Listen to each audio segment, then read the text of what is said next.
আসসালামু আলাইকুম। আজকে আমরা জানব কাকে বলে ভালো মানুষ। সমাজে অনেকেই নিজেকে ভালো ভাবে, কিন্তু আল্লাহর দৃষ্টিতে ভালো মানুষ হবার মানে কি? ভালো মানুষের বৈশিষ্ট্য: ভালো মানুষ সে যে আল্লাহকে ভয় করে, 5 ওয়াক্ত নামাজ পড়ে, সত্য কথা বলে, কাউকে মিথ্যা বলে না, মানুষের উপকারে আসে, ক্ষতি করে না, কারো গীবত, অপবাদ বা হিংসা করে না, গরিব অসহায়ের পাশে দাঁড়ায়, ঘরে বাইরে সবার সাথে ভালো ব্যবহার করে। অর্থাৎ শুধু নামাজ রোজা নয়, মানুষের উপকার করাও ভালো মানুষের বৈশিষ্ট্য। ভালো মানুষের ব্যবহার: একজন ভালো মানুষ কখনো কাউকে ছোট করে দেখে না।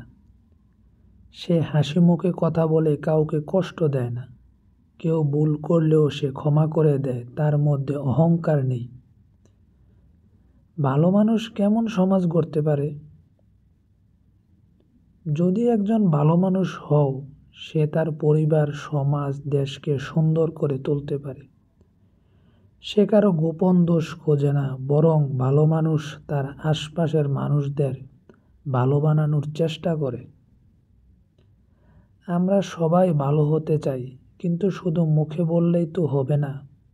আমাদের প্রতিদিনের কাজে, কথায়, আচরণে এটা প্রমাণ করতে হবে। দোয়া করি আল্লাহ যেন আমাদের সবাইকে সত্যিকার অর্থে ভালো মানুষ বানায়। আমিন।